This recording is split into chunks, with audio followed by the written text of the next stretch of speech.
it up, swashbucklers! You're listening to Under the Crossbones, episode number 112. My name is Phil Johnson. I am your host for the show today. Fresh off a brisk 6-hour drive home from Los Angeles, where, of course, I left a small piece of my soul. It's kind of like Preacher. I don't know if you watched the TV show Preacher, but I feel like Jesse Custer after he visited the white van. It's Los Angeles, always interesting. Here we are, episode number 112. Fun fact about the number 112. Useful fact about the number 112. The emergency number worldwide for your mobile phone is 112. So if you find yourself out in you're in a coverage area where you don't have mobile, your mobile network, it doesn't apply, and you have an emergency, just dial 112 and your phone will search for any existing network to establish an emergency number for you. And you can even do it if your keypad is locked, which is interesting. What it won't get you is if there's no cell phone service or it's blocked or whatever like that, then it doesn't work. But if there's any cell phone service near you, you can dial 112, and it'll set you up with an emergency line. So that's good to know, right? I didn't know that. I'm going to keep that in the back of my head and hopefully never, ever use it. That's always the plan with those emergency plans, right? We hope we never use them, like insurance. It's the only product we buy and hope we never use. My guests on the show today are Houston Tucker and Kevin John from the Legend Cove Trading Company. And these guys are doing a cool thing, man. They're doing t-shirts and coffee and stuff, piratey stuff that you can buy, but there's a story attached to everything, right? So they're building a story through the products that they're offering, and I think that's a really cool idea. They're going to tell you more about it. Kevin John is a very successful painter, artist. He's a Disney master artist, and he's going to give us some really interesting background insight into the Disney Master Artist Program, stuff that I didn't know. It was really cool, interesting stuff. And then they're going to tell you all about what they're doing with Legend Cove Trading Company, their backgrounds in pirates, and it's a really fun interview. Little bit of audio weirdness during the interview that you'll hear. There's some little poppy sounds. I don't know what that is. It wasn't happening during the call. I didn't notice it until I went in to edit the interview, so I apologize for the audio weirdness that's in there. But we'll deal. You know, it's a good talk anyway. So, like I said, back from LA, did some shows. They were kind of shows. Like 2 nights in a row, I played to exactly 0 real people. That was interesting. Just comics in the audience, which comics are a terrible audience at a comedy show. We really are, because we don't laugh at anything anymore. We're a bit jaded, and we can see what's coming up, or we're analyzing. There's that too. But so the first couple gigs, a little rough. And then did a great show in a guy's backyard in Los Angeles, so that was fun. Did a competition in Ventura, which I did not get through on, but hey, that's the way the any given night, it can be any of us. Had a decent set. It was okay. Here's it's been a rough week. Okay, because look, Tom Petty, right? You may have noticed that in last week's episode, I didn't mention anything about Tom Petty, and the reason for that is because I literally had just finished editing the episode, and I picked up my phone, and they went, Tom Petty's dead. So I'd already finished the episode.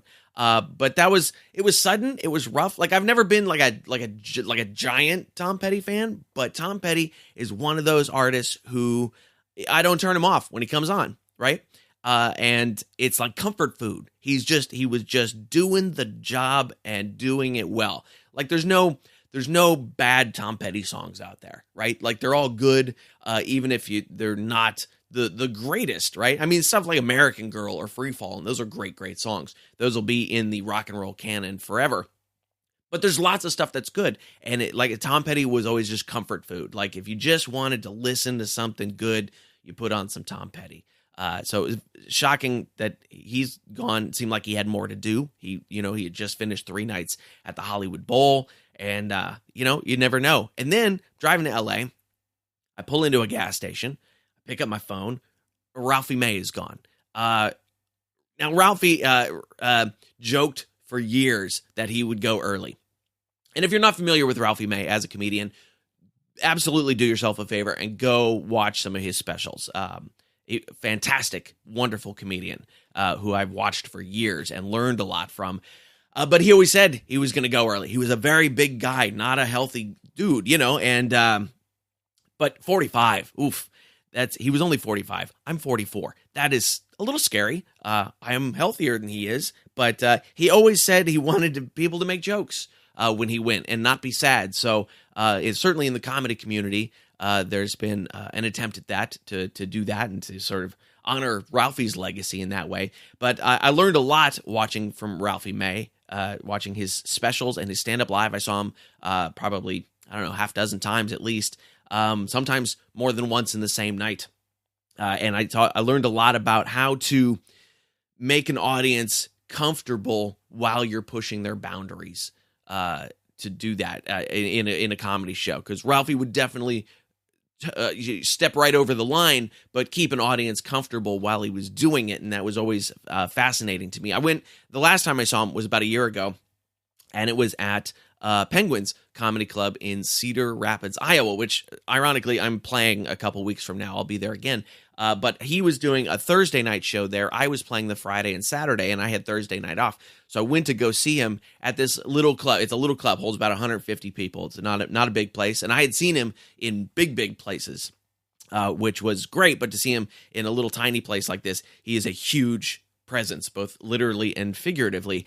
And he did 2 shows that night, and I watched a good 4 hours of Ralphie May altogether that night. I watched his first show, and then I wanted to see what he would do differently in the second show. And he was very loose and just changing the material on the fly and really connecting with the audience, which is sometimes hard for me to do. I'm a very the way I come at comedies, I'm very scripted. I can be loose in the moment.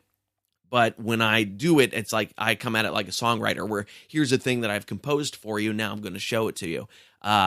Ralphie was very much that way too, but his scripting was much looser, and he was doing the same bits, but in slightly different ways. And I don't know if that's a style that would work for me even, but it was very educational to watch, and he was always very educational to watch. So go, I'm sure you know who Tom Petty is. You've heard lots of Tom Petty. If you've lived in the world over the last 30 years, I know you've heard all the, the important Tom Petty songs. But if you've not watched any Ralphie May stuff, brilliant comedian, fascinating comedian. And so definitely go find one of his specials, go on YouTube, go somewhere like that. And there's that. But I was glad that at some point I had gotten to talk to Ralphie May a couple of times actually, and tell him how much I appreciated his work. And that kind of thing is important to an artist. If you like somebody's work, tell them that you like their work. Send them a note, walk up to them after the show, whatever it is. If you are really into a Shonda Rhimes show, figure out a way to, tweet at Shonda Rhimes and say, I really appreciate your work, because even if the artist maybe does not respond to that, they appreciate it. I guarantee they appreciate it. I appreciate it when people do it for me after a show, when they come up and say, man, I had a really bad day and you made me feel better. That's awesome. When you guys email me about this podcast and say, I really enjoyed that interview. That is fantastic. Because as artists, we put things out into the world and we just throw them out there. And when there are times when we don't hear anything, and the way an artist's brain works, when we hear nothing about the work that we have put out, we don't automatically go, well, everybody must love it. There's no bad feedback, so it must be going great. That's not what we think at all. If we put something out and we hear really nothing about it, then we go, everybody hates it, because that's the way the artist's brain works. And so anytime you appreciate an artist's work, tell them, because you don't know when they'll be gone. I make a habit as much as possible telling my favorite artists in any art form that they're doing. I make a habit of telling them that I appreciate their work as much as possible. And I don't get to do it with everybody because there's a lot of people I like, but do that if there's somebody that you like. It only takes a second, and the artists definitely appreciate it. And you might now it just sounds like I'm begging you to email me or something, but that's not what I mean at all. Not what I mean at all. But speaking of artists, we're going to get into this interview with Kevin John and Houston Tucker within the Legend Cove Trading Company, which is their business. Kevin John is the artist and Houston Tucker is the business guy. So I wanted to have them both on the show so that you could hear about all the sides of what they're doing. And like I said, Kevin John is a Disney master artist. He's a very successful painter, and he will give you some insight into how he became a Disney master artist and started painting pirates, and how they started this company and their aims for this company, and how it's not just going to be t-shirts and stuff, but there's actually stories behind it and all that kind of good stuff. So let's do that. Let's get into the interview. This is Kevin John, who has a last name. It's a long Eastern European last name, and he just goes by Kevin John. So let's talk to Kevin John and Houston Tucker from Legend Cove Trading Company. Enjoy. You guys are two parts of Legend Cove Trading Company, the business half and the artistic half. So tell me a little bit about what the company is all about, what you guys are doing. Well, fantastic. Kevin John, I'll step in and feel free to add.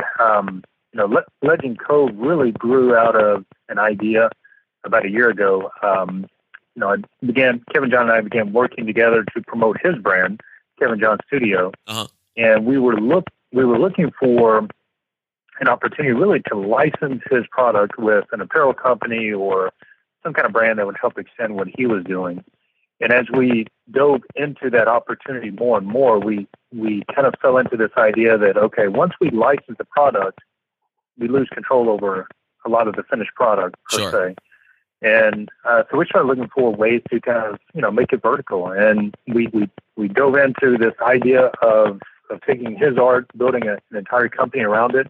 And I'll let him kind of share the idea behind where we found the pirate niche and everything. But, it really grew out of this one desire and to extend his brand. And then we got into Legend Cove with the concept of diving into where the pirates are and the sea monsters and really beginning to tell those stories through the product. But KJ, you're welcome to step in and offer any other additional. Sure. Well, it's funny how things evolve, Phil. You just sometimes along this path of creating art and different types of paraphernalia for people to collect. Uh-huh. You just never know where it's going to take you. As Houston said, we really started looking for outlets to license some of my fine art. Of course, uh-huh. I'm celebrating my 30th anniversary as a professional artist this year. Congratulations! Thank you. In my portfolio, we've really covered everything from creating action portraiture for pro athletes and their teams. I did that for about 25 years, and that really was what raised my brand to national prominence. The Disney company then came calling a number of years ago and offered me a master artist contract to create fine art for them, for their art galleries, based on the attractions within the theme parks. Uh-huh. They sell a tremendous amount of fine art at the Orlando and the Anaheim properties, and I am just thrilled to be one of their master artists creating that art. Yeah, let's pause there for a second, because sure. I really like that Disney is embracing outside artists, because people have been making Disney art outside the company for decades, and I like that they're actually starting to embrace it and actually bring it inside now, which is really great. What was that process like? How did they find you? What was that process like of being approved to be a Disney master artist? Sure.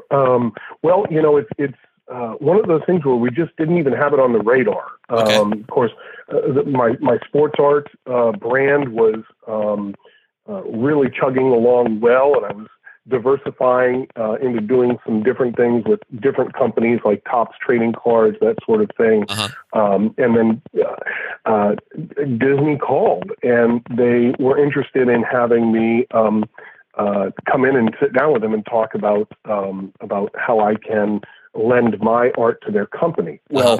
Well, I didn't know exactly what that meant. I didn't have any Disney art in my portfolio. I've never been one to, as you said, there's plenty of artists out there that are, stealing out of the cookie jar, so to speak, and, Right. and creating unlicensed Disney art, which is a huge no-no. Sure. I didn't have any of that. I had this stylized realism in my paintings of athletes and some of the other projects that I've done, and that's how they came to know my work. I always say that if you're if you're selling enough art in the marketplace and you're making enough of a rumble, there are companies that are going to want a piece of you. They're going to want to have some of that money for themselves. Sure. And I think that's what really attracted them to me. I think the other thing, in retrospect, is that I'm not a character artist. I wasn't painting Mickey Mouse or any of the princesses or anything like that. Uh-huh. They had a need. They have plenty of great artists that are character artists that are creating fine art for them. Sure. And I came about it from a little bit more of a realism standpoint, and they like that. As they explained to me, they need someone to paint the attractions and those characters and the things that we love about the theme parks, the Haunted Mansion, those type of things. They need that created in fine art. Sure. Okay. That was the motivation behind it. It's an interesting contract, and there's probably less than 20 of us in the world. Uh-huh. It's not something that I don't think any of the master artists have gone to Disney seeking the work. I think it's more Disney picks you. Interesting. And I think that's it's quality. I think it's reputation, and it's the amount of artwork that you're selling in the marketplace already. They want to attach their brand to yours, and I was just really blessed to have that opportunity. The thing that helped me is that I never created any Disney unlicensed art, and that was important to them. I bet it was. Yeah. That I never. The folks that are out there doing it, they're never going to get this opportunity. So we're kind of operating under this contract, and I really enjoy it because I'm still able to own and run my other companies, Legend Cove and of course Kevin John Studios. So that's how the whole Disney thing came about. My work caught on really quick with the Disney fans, and I produce the originals, and most of the originals are sold before I even start painting them. My next three have just been approved, and I've got a waiting list of people waiting to purchase those originals before they even I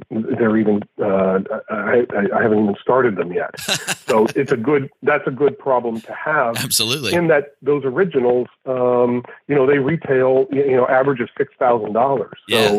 So from there, Disney will create the printed Jacques and the deluxe prints that are available in the gift shops and the art galleries and that sort of thing. When we started talking with companies about licensing some of the Kevin John product, there was some interest in the pirate creations that I was making for Disney. I had just put together some rough sketches for Disney's approval based on the Pirates of the Caribbean attraction. From there, they said, "Can we have that?" And I said, "Well, no, that belongs to Disney." But Disney does not own pirates, and they don't own skeletons, and they don't own that genre. Sure. They just own specifically their pirates. Yeah. And that's really where it started. I think, I'll let Houston talk to speak about some of the market research that he was able to do in regards to a vacancy in the marketplace for fine apparel and other goods featuring fine art with the theme of pirates in the Caribbean and adventure and myth and legend and everything within that realm. Houston, maybe you want to take the ball and talk a little bit about that. Yeah. So why pirates? That's a great question, because there are companies that do pirate clothing. Of course, I've probably talked to 6 or 8 different ones on this show alone. And so what did you see in the market where you went, we can do something different with that? Yeah, it's a good question. It was an interesting research, and as we looked into it, or as I looked into it, I just saw this area that was void of someone, I think, really owning the space. And we happen to think there's room for everyone. Sure. We're trying to build a bigger pie and all of that. But there was this space that, when you think of pirates, other than the Disney Pirates of the Caribbean that are all character driven around from their movies and the attraction, most of it was centered around kind of the skull and crossbones, your typical piece that you think of nowadays when you think of pirates, Yeah. And so when we looked into it, I just felt like taking the quality of the art that Kevin John produces and translating that into apparel, coffee, fine art, the home decor, jewelry, things of that nature. There was no one that we felt really owned that space. Okay. Because again, it's easier to produce a skull and a crossbone and put on different colored shirts or a hat, and maybe add a few elements here and there, but nothing that we saw that really took the fine art idea to translate it over. And to back up, so one of the things that we see ourselves as with this company is we see ourselves as storytellers first, and that's first and foremost is the story behind the characters, the everything that we produce. There's the background story, the character story, the story that people who wear and use our art and apparel put themselves into, because they can be a part of the story through everything we're producing. And then the story just we see the story as evolving and emerging through the merchandise that we produce. And so we want the quality of the story to match the quality of the product that Kevin John's producing, to match the quality of the end product that the consumer's wearing or using or collecting. Sure. Now, what is that story about? Tell me a little bit of the story of the Legend Cove and Captain Red and all that kind of stuff I saw on your website. Yeah, each one. I mean, there's kind of the overarching story of Legend Cove, and does it exist? Does it not exist? When does it show itself? When does it present itself? And it's an evolving story that we're sharing bits and pieces as we move forward in time. And so then the characters that are part of Legend Cove, we introduce them, and again, we're tying in their background story with the Cove, with real events as well. So we're trying to find this area within in the history of pirates, whether it's a real event or a real happening that occurred, solar eclipse or things of that nature, and trying to merge the two together to where it's kind of a historical fiction to some degree, but there's a lot of reality based in it. And as I told someone else, my favorite outcome would be that our customers are doing a Google search to see how much of Captain Red's story is authentic, how much is what we built, and if we can get them to start doing that, that's what we're looking for. But it's really, we're trying to tie it into the to the real events that occurred in the Caribbean Sea, but then build off of that and expand on that, and just begin to look out for capturing those emotions that come with this realm of pirates that goes long before Pirates of the Caribbean and will be here long after these movies fade into history. Now, what kind of modes of communication are you using to play with that story outside of pictures on shirts and coffee and things like that? Well, we've got certain channels now, and more channels as we evolve.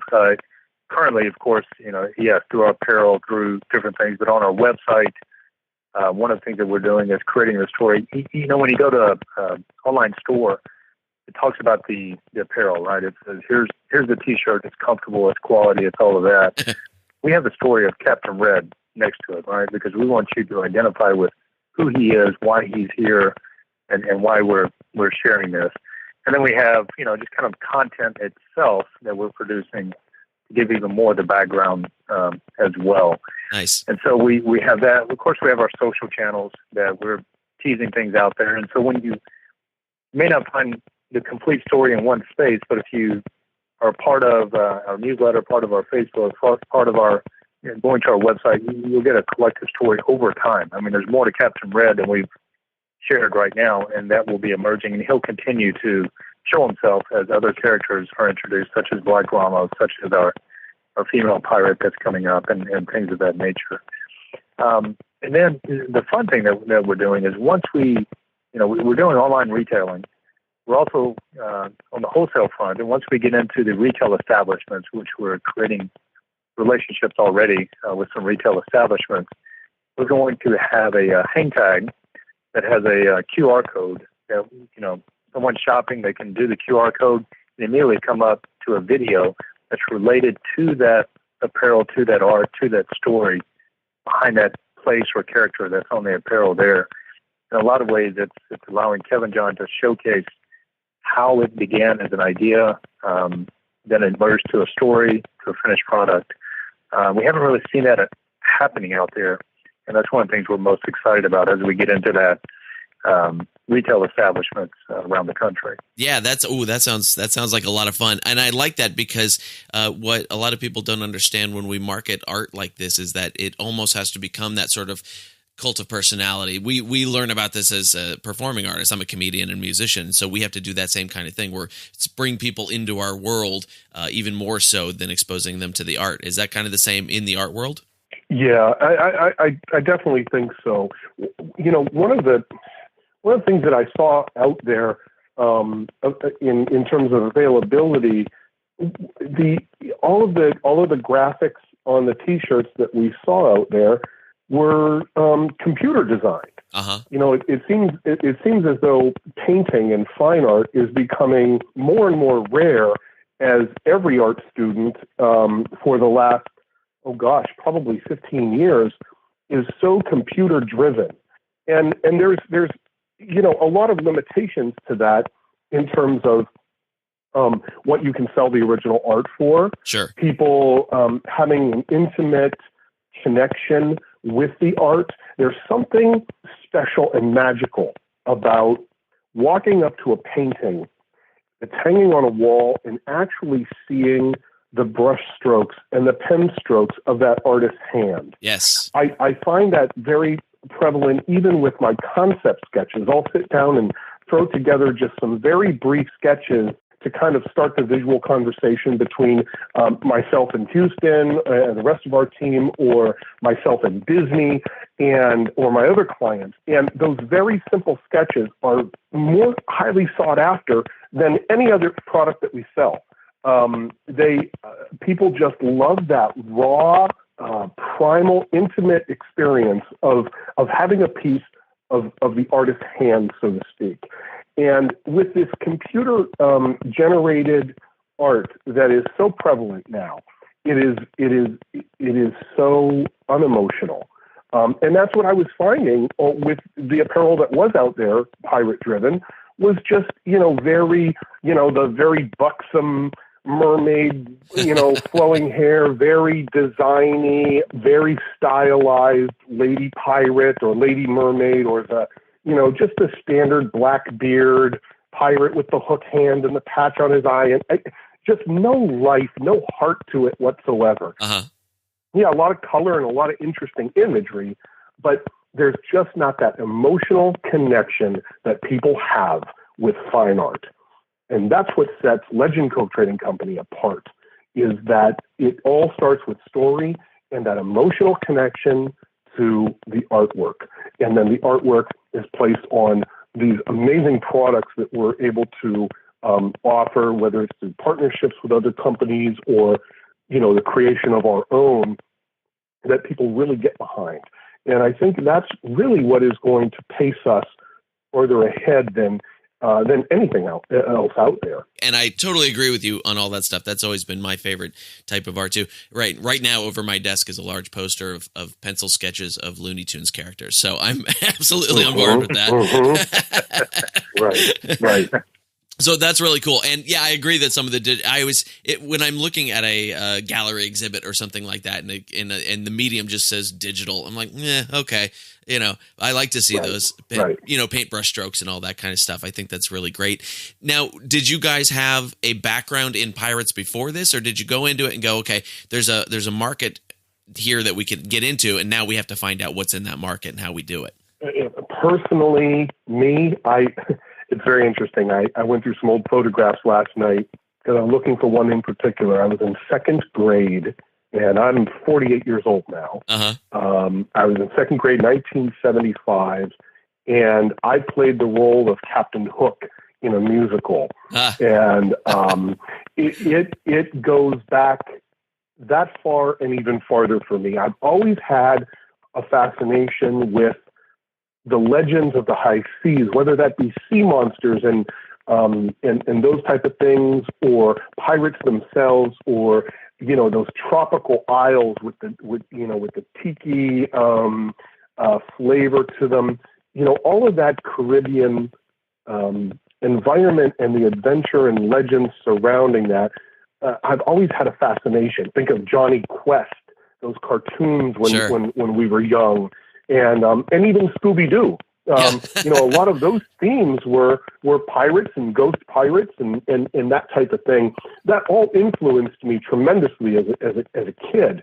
Moving forward, that really came through in my art as I started doing it professionally in high school. I'm originally from Erie, Pennsylvania. Okay. And so I grew up right on Lake Erie, boats and ships and tall ships. And, the waterway of life was just, it's just part of who I am. My first pieces of art captured the United States brig Niagara, which is a tall ship responsible for the winning of the Battle of Lake Erie against the British. And that ship was built in my hometown, Erie, Pennsylvania, as was the rest of that fleet. Nice. So it goes back that far. Lo and behold, about 5 years ago, we decided to pull up stakes, and I moved here to Florida. And I live on the Barrier Island on the east coast of Florida. Just kind of fell in love with this little town. It's a little beach town. There's I'm 300 yards from the beach in my front yard. In the backyard, I'm, about 6 blocks from the lagoons that separate the island from the mainland. Nice. Come to find out, after being here for a couple of weeks, this is called the Treasure Coast. Sure, yeah. And the reason why it's called the Treasure Coast is because the 1715 fleet of 13 ships went down right outside of my doorstep. And as a matter of fact, there's the company that owns the diving rights to the wreck have been out there all summer and have literally pulled millions of dollars worth of gold, coin and chain and whatnot from their diving this summer. It's fascinating. So it's always been a part of me, sometimes without even knowing it. When I was put to the task of creating the art for the Pirates of the Caribbean, that really came out with those designs and that original piece that I created for Disney. So that's kind of my background with it. Houston, you want to take it up now? And yeah, I can try. Mine is not quite that colorful. This may be the part where you edit out, but. No, if anything, my oldest daughter, when she was 10 or 11, she was in Peter Pan at the local professional theater. Okay. If that counts for anything, but but my fascination and love of pirates does go all the way back to when I was young and watching everything from Swiss Family Robinson to all of the movies that have come out about pirates. Reading about them, more just in the the fascination front. Never really seeing into the future that I would be living and working and breathing in this realm. And then as I started my professional career, it segued also into Walt Disney Company. I'm a huge fan of Walt Disney World, but I'm more fascinated with the company and how it began and the stories behind it. And, sure. Take the customer aspect and truly delight the customers and everything of that nature. And I've always been fascinated. I love Walt and everything, but I'm more fascinated with the Roy Disney because it's, those unsung heroes that don't get all of the spotlight. Right. Yeah. The guy who really kept things running. Yeah. Yeah. The guy who went to find the money when Walt said, here's what I want to do. Right. So, you take that, and of course they had all of the pirate movies, and then the Pirates of the Caribbean attraction, which has always been one of my favorites. And the level of detail that went into all of those things, all of the attraction itself, and those things fascinated me, along with, again, that ongoing fascination with pirates. And as we, move forward in time and leading up to where Kevin Dunn and I came together and started working together, and concept of Legend Cove, it was really bringing all of the business aspects and the customer service aspects into that world and tying it into pirates, which, for me, it's an opportunity to kind of spend my time in this place that I've long enjoyed, long been fascinated with. And now I get to spend my time doing research on pirates, building stories that are part real, part fiction, and who knows, where those lines are blurred. And that's been the best thing. And the second part of that is one thing that I've probably spent my lifetime wanting to be in is the coffee business. And as I said the other day, I had an idea for a company called Starbucks, but that was already taken. So, it was always something that I've wanted to be a part of is the coffee business. And so wrapping that into Legend Cove is just, for me, it's that ultimate, because we're bringing coffee from the Caribbean to market. Now, it's already out there, I know that, but there's a lot of places where we can dive into that. There's so much good coffee in that area that really hasn't been brought to market and have that story told, not only about the coffee itself, but the pirates who traveled those areas many years ago, because they weren't always looking for gold and silver. And, we want to bring everything to market that, the pirates, whether it's chocolate or coffee or those kinds of things. And it's, for me, like I said, it's not as colorful as what Kevin John had, but there's always been this fascination with this area. And so just being a part of it and getting to spend my time in that is, it's hard to call it work. Sure. And I was looking at your site and I'm like, how do you make coffee piratey?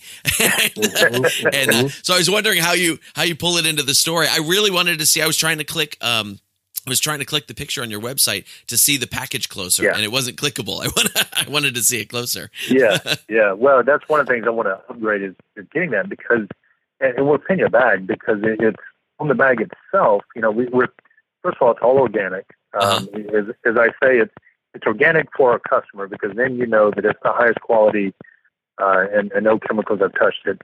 And then it's also fair trade, because we go back to the growers and their families. We want them to benefit along with us. And so we cross all spectrums on that.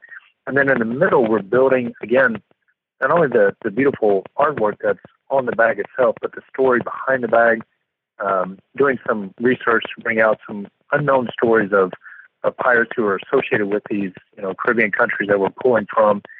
And so it's been fun researching, but, it's just, the bag itself is kind of a history lesson to some degree. And then we have little nuggets within each thing that we're producing that over time our diehard Legend Covers will, begin to see the hidden stories that we have and the hidden markings within everything from our coffee to our apparel to, the fine art. It's all wrapped up in there.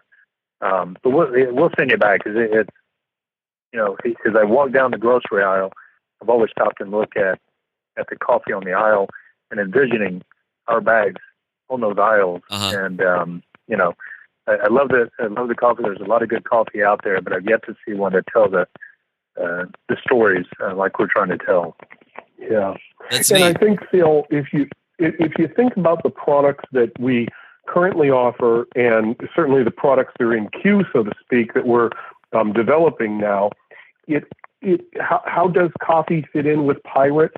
Well, I think the common way of thinking is that pirates just, dashed around looking for chests full of gold and silver and jewels. Right. Yeah. Where historically, that's really not correct. Sure. I mean, yeah, sure, that was a nice plus and benefit, but when they would overtake a ship, these were ships that were in the major shipping lines, coming from different parts of the world, and through the Caribbean, and they carried coffee, and they carried spices, and they carried cocoa for chocolate, and they carried textile and cloth for garments, and rum, and that sort of thing. All of those things that we will be carrying with Legend Cove tie in loosely to the story of pirates.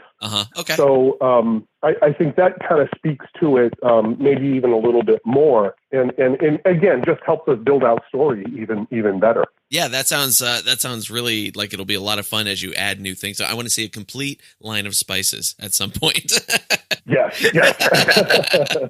So Absolutely. Sure. So right now you've got a nice little selection of stuff on the site, and I like that you didn't rush a whole bunch of things all out at once. Right. You've got the Facing the Storm painting. Was that one that is, because it's obviously influenced by Pirates of the Caribbean? It's that second scene right after the waterfall. Yes.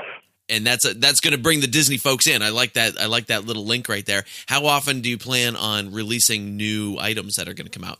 Oh, that's a great question. Let me talk about that Against the Storm piece because it looks a little bit different than the others. That Against the Storm piece is an example of those concept sketches that I developed really just with a ballpoint pen. To kind of flesh out the character and the scene, and for me to kind of get a feel and again start that visual conversation with myself and the rest of the team at Legend Cove. Because of its popularity of those really raw sketches, we thought it would be fantastic to offer that as part of the line, not only as a very limited edition Giclée reproduction, a print framed. There's only, for instance, that edition of those black and whites are only 50, and then go ahead and print that on some of our apparel as well as a shadow of things to come. That Against the Storm depiction of the skeleton pirate holding his galleon forever on the rocks against the storm certainly was influenced by Disney's Pirates of the Caribbean attraction, but that will eventually be turned into a full fine art painting. Neat. So we with some of the images we'll release early in this sketch form, and then later revisit it as a full painting. So people will be able to collect both or either. To answer your question of how do we roll out our characters and the different apparel, we certainly have a schedule. In Houston, I guess it's probably every 3 to 4 weeks really is where we will introduce new characters, new fine art, and then the apparel and the accessories will follow after that with each character or scene. Nice. Yeah. So the real answer is as quickly as Kevin John can paint. That's the real answer to it. Yeah. No, we do have a schedule. He and I took a look and said, okay, we've got August through December. What do we want to introduce and when? And then because he's also doing the work with Disney and so forth, and we know that he's going to have commissioned work and things of that nature. But so then we have a rollout of new characters is one avenue, and that Black Ramos is on the horizon. We have a female pirate coming up as well. But then we also have the extensions of the existing. So we can take a look at, From the Fog, which we now have a deluxe matted print, and we can look at a long sleeve tee that's coming out in the near future. Okay. Captain Red, we've introduced the art of Captain Red, and so that will build momentum towards the merchandise that will occur over the next few months. Then we're going to bring on jewelry as well. We have some fascinating jewelry coming to market within the next month or two, because I didn't want to go and find pirate jewelry at this cost and turn around and try and sell it at X plus Y cost. Sure. And that really didn't interest me. What I wanted to do is take what we're producing and turn it into jewelry. And so we've been able to find this company that can do that for us. And so we're going to have Against the Storm will be a pendant coming up, and then we'll have some charms that we're introducing as well, moving into rings and things of that nature as we move forward. So we've got really two channels, new characters, and when I say characters, really it's new scenes. We're going to have a individual character. We're going to have the Legend Cove kind of a scene piece of art as well, and then new merchandise around the existing pieces that we have. And so it'll be a kind of a parallel track for both. That again, maybe every 3 or 4 weeks, we're trying to introduce something new along the way. Fantastic. I'm really excited to see where it all goes. the fascinating thing that we're finding, Phil, and we've really just announced the company. Oh gosh, maybe a little more than 30 days ago. Although it's been in development for a little over a year. It's been kept under a really tight secret. What we've found really quick here is that people are associating themselves with the different characters, and that's kind of what you spoke to about that those personalities. Sure. If you think about the T-shirts that you have in your closet, you've got a T-shirt from an amusement park that you went to, maybe a T-shirt from a family reunion, maybe you ran a 5K, maybe you're a fan of Def Leppard, the band, and you've got a band T-shirt from a concert. You're showing your age now. And proudly. I do have a Def Leppard T-shirt, so it's all right. Yeah. All right. We wear these shirts because we want to communicate to the people that are seeing us in them what our personalities are. Exactly. The things that we like, the passions that we have, and the places we've been. And we find that with Legend Cove. We've been teasing out little videos and little photos through our social media of me creating our villain pirate, Black Ramos. And we have a lot of comments from people that, this is the one they can't wait to get. This is, or people, they're asking about when will the Captain Red piece, or when will we be doing a mermaid? People associate themselves with these different characters and almost use that as a way to tell people of, who they are. Are they Certainly. kind of the scoundrel, or are they the vixen, or are they the sage pirate like our Captain Red? Are they something in between? Are they the sexy mermaid? People will kind of wear those shirts because they want to tell people about who they are through our characters, and I love that. I've always felt that way, specifically about T-shirts and things like that, even more so than something like high fashion like you would see on a runway, because my T-shirt collection, all 4 drawers of it sitting here next to my desk, have always been a part of my identity, because I'm a jeans and T-shirt guy, definitely. And when I was, I think I've told this story on the show before, but the way that I came up with the idea for this show is I went looking through my T-shirt collection to see what kind of show I should be doing, because I didn't want to do another comedy podcast. There's 1,000 of them, and most of them are terrible. And so I was looking through my T-shirts, and I was like, okay, I've got T-shirts from comedy festivals. I've got T-shirts about rock bands. That's tough to do as a podcast just because of licensing. And I've got a ton of Disney T-shirts, but that's a pretty crowded space. And I was like, I've got a ton of pirate T-shirts. I'm a pirate guy. My whole office is loaded with pirates. I should do a pirate podcast. And so it was from my T-shirts that the whole idea for the show came from anyway. So I absolutely identify with that idea. Very cool. Very cool. That's awesome. I think I've been asked a couple of times why, and you asked it as well, why pirates? Why this genre? And I think there's something about us that attracts us to the freedom.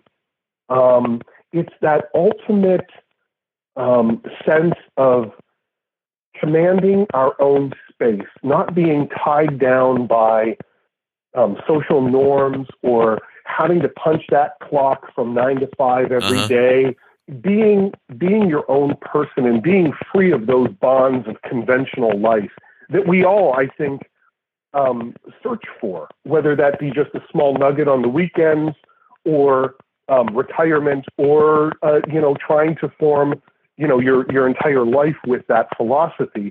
I think that's what really attracts people to this whole pirate lifestyle. Certainly. And that's what we talked about with Legend Cove. It's adventure, it's freedom, it's finding your inner adventurer through the products that we offer and being able to enjoy them and tell people visually who you are and that you love that by having our products. Fantastic. I like it. It's going to be good. So legendcove.com is the website, correct? Yes, sir. Okay, good. And where else can people keep up with your stories online so they can be fully entrenched? Oh, we've got Facebook channel, Twitter, if anybody ever uses that, Instagram, Pinterest. I mean, we're all across the social. The easiest place really is to go to legendcove.com. We have all of our social channels up there that they can click on and follow us. We love to have them be a part of the Facebook group. That's where we do a lot of the interaction with our customers and friends, and everyone wants to hang out and watch the art come to life.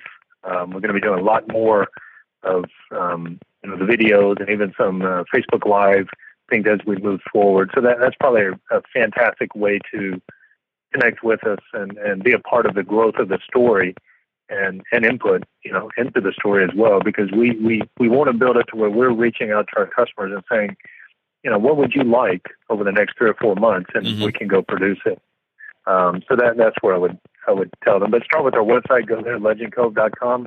Feel free to to buy something while you're there, but then hang out with us on the social media. Then we have all the links up as well. Right. Fantastic. And I'll put on my salesman's hat for a moment and just let folks know that if you own a retail shop, if you are part of a boating club or a pirate crew, and you're interested in carrying Legend Cove products, or what we also can provide is specific product tailored specifically and exclusively for your store, your club, your organization, your event, reach out to us through legendcove.com, and we will put together some fantastic stuff just for you. We offer wholesale prices for our retailers, and let's just have some fun with it. Nice. I like it. Doing the work. So I'll make sure that all that stuff is linked up in the show notes so everybody knows where to find you guys. Is there anything that I forgot to ask you about that you want everybody to know? No, I think it's been a great conversation. We very much appreciate it, and look forward to having that. Oh yeah, Phil, there is. Let me do this. What I'd like to do is send you a code for your listeners. Okay. And give them a discount off of some of our apparel and fine art. Let me know when this goes out, and I'd love to have them send out a code through you, so you can send it out to them, or put it on the end of the notes wherever you want to put it. But I would love for them to have a discount code yes. to be a part of it, and put a toe in the water with Legend Cove. Yeah, that'll be great. So you heard it here, listeners. Yeah. Check the show notes for this episode to get that discount code, and I'll mention it after the interview as well. So that's great. I appreciate you guys doing that. Absolutely. Well, this has been super fun. I'm glad we got a chance to do it after 3 or 4 missteps in trying to get it together. But it was real good. It was real fun. So I hope we can talk again soon, you guys. Thanks. Absolutely, Thank Phil. you. Thank you so much. You betcha. Thank you, Phil. All right, bye-bye. And there it is, friends. That is my interview with Kevin John and Houston Tucker from Legend Cove Trading Company. You can find out more about what they're doing at legendcove.com. That's legendcove.com. And you can also search it on Facebook and find them over there. They're doing all sorts of cool Facebooky type of stuff. The discount code, they talked about a discount code. That discount code is Crossbones. So go to legendcove.com and pick yourself up something cool and put in the coupon code Crossbones, and you will get 15% off your order, and also free shipping on purchases over $40. So that's very cool of them to do. So go over to legendcove.com, use the coupon code Crossbones, and get yourself 15% off. And free shipping over $40. So that's very, very cool. I forgot to mention earlier in the show, I'm going to be back on the road doing stuff, doing more shows. Wednesday, October the 25th, I'll be at the Diamond Joe Casino in Dubuque, Iowa. Friday and Saturday, October 27, 28, I will be at Penguins Comedy Club, Cedar Rapids, Iowa. Going to go do some Iowa, have some Cuban food, ironically. It's going to be fun. And November 3rd and 4th, Orlando, Florida. Coming for you, Orlando. Yes, I've been talking about it. Tickets are finally on sale. They're just $10. I'll be at the Boardwalk Bowl in Orlando, Florida. Go to underthecrossbones.com/Orlando, and you can pick up those tickets right there forward you right to the website where you can grab the tickets for that. I'm really looking forward to, this is the first time I've tried doing a show in a town where I know you guys are listening from. So I hope you'll all come out and hear some jokes. It's going to be great. Minnesota, Wisconsin coming up after that. Some California dates. Going to be all good. Make sure you join us over on Facebook at facebook.com/underthecrossbones. Twitter /undercrossbones. No the there. And you can get all the show notes for this episode at underthecrossbones.com/112. We are sponsored today by Pirate Radio of the Treasure Coast, WKKC-DB, playing the best music in pirate radio talk. You can listen to Under the Crossbones on both their stations. Just go to pirateradioofthetreasurecoast.com or pirateradiotc.com, and don't forget to download their apps. That's the Pirate Radio Treasure Coast app, which is their music station, and Pirate Radio Talk, which is their talk station. Again, if you want to email me, you can hit me at phil@underthecrossbones.com, or you want to leave me a voicemail, tell me about a cool pirate festival you've been to, or a pirate band you saw, or any of that cool stuff. Happy to play it on the show. My voicemail number that you can get is 408-599-2733. It's a straight voicemail number, so I won't accidentally pick up if you call in the middle of the night or anything like that. It'll just let me know that you left a message. Again, that's 408-599-2733. I think we did it. I think it was good. It was definitely good. LA was good. If I sounded weird about LA earlier, LA was weird, but I had a good time. I recorded an interview with Bullet Valmore that you'll be hearing in a couple of weeks. He's from Imagine Pirates, and we're going to get that up. Visited some friends, visited Chris Valenti, who you heard way back on episode 1 of this podcast, episode 1 or 2. I think it was episode 1. I visited with Luke Siankowski, who the great Luke Ski, if you follow comedy music in Dr. Demento world at all. Had lunch with him, really great. Saw some friends, hung out with my brother, visited with my niece, Charlotte, who's 1.5 now, and from what I hear, she is cool with me. She doesn't like everybody, apparently, but that's all good. So, that is our show for today. Thank you again for tuning in. I really appreciate it. Again, you can go to legendcove.com to find out more about what Kevin, John, and Houston are doing there. And you can find them on Facebook as well. Just search Legend Cove Trading Company, and they will come up. And don't forget that 15% off coupon code. Just go to their website, legendcove.com, pick yourself up something nice, and enter the coupon code Crossbones. That is good until November 9th, 2017, so 30 days from when this show comes out. And they're doing really great stuff over there, so go check them out. And make sure to catch the show notes for this episode at underthecrossbones.com/112. Lots of killer guests coming up. Next week, we're going to hear from Rich Ferrato of Morgan's Cove, which you may not be familiar with, but you're going to want to see it after you hear from Rich. Oh, man, it's so cool. I was very excited to be there. We got James Hart coming up, the screenwriter of Hook and Muppet Treasure Island. That's exciting. Jeff Hart and Gertie Stubbs from Buccaneers of the Black Fleet. Yeah, pirate royalty, baby. It's all good stuff coming up. Catch us at underthecrossbones.com. Come on by Facebook, say hi, all that kind of good stuff, and be nice to each other. Okay? Cool.